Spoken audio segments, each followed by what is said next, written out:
পালন করতে হয়েছে এবং মন্দির থেকে বেরিয়ে চলে আসতে হয়েছে। তার তার যে ভক্ত এত ভালোবাসতো, সে ভালোবেসে পূজা দিত, তাকেও ছাড়ে। কৃষ্ণ ভক্তকে রক্ষা করতে গিয়ে তাকেও ছাড়ে। এই জড়ভরতকে রক্ষা করলো কর্মফল। কৃষ্ণ ভক্ত কখনো নষ্ট হয় না, বিনষ্ট হয় না। এই জন্য শ্রীকৃষ্ণ বলেছিলেন, হে অর্জুন, আমার ভক্তের বিনাশ নাই। তাহলে ভক্তরা কষ্ট করছে কেন? আরে ভগবান বলছে কষ্ট করে না, এটা পরীক্ষা দিচ্ছে। কৃষ্ণ ভক্তরা তো কষ্ট করে না, ওরা পরীক্ষা দেয়। পরীক্ষা দিতে কিছু কষ্ট হবে না? যারা ওই যে এই জগতে পরীক্ষা দেয় ওদের কষ্ট হয় না?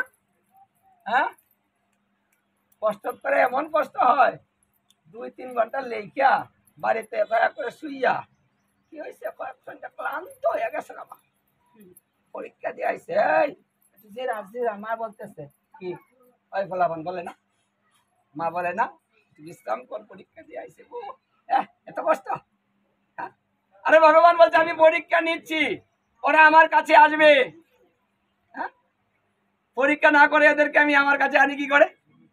আরে আমি যাকে ভালোবাসি তাকেই তো পরীক্ষা করি, যে আমাকে ভালোবাসে আমি তাকেই পরীক্ষা করি।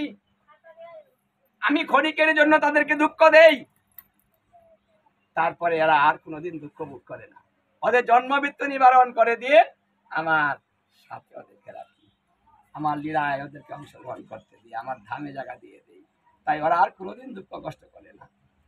তাই ওদের দুঃখটা ক্ষণিকের দুঃখ, অল্প সময়, কদিন, 50, 60, 70, 80 শেষ দুঃখ। তারপরে দুঃখ নেই, কষ্ট নেই, ভগবান তার কাছে নিয়ে নিবেন।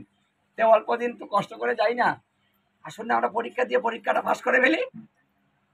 পরীক্ষা পাস না করলে তো হবে না, ফেল করলে তো হবে না। তিনি আমাকে পরীক্ষা করবেন আর আমি বলবো মর, আর গোবিন্দ তার আমি বুঝাই দেবো না, মরার ঘরে মরা, তাহলে বহা টকা দিয়া তাহুর পিল্লাতে কেউ কেউ আছে ফালাইয়া দেয় নদীতে, মানে দুঃখ কষ্ট পাইতে পাইতে পূজা দিতে দিতে ওর সহ্য হয় না, মরা তাও ভালা নদীতে, নদীতেও ভালা। আর হলো ফেল, মানে পরীক্ষাতে ফেল করেছে, আবার পরীক্ষা দিতে হলে আরো তাহলে অনেক দিন লেখাপড়া করতে হবে, মানে অনেক জনম, অনেক দিন অতিবাহিত করতে হবে আবার সেই পরীক্ষায় যাইতে। কারণ একটা পরীক্ষা দিতে হলে অনেকদিন লেখাপড়া করে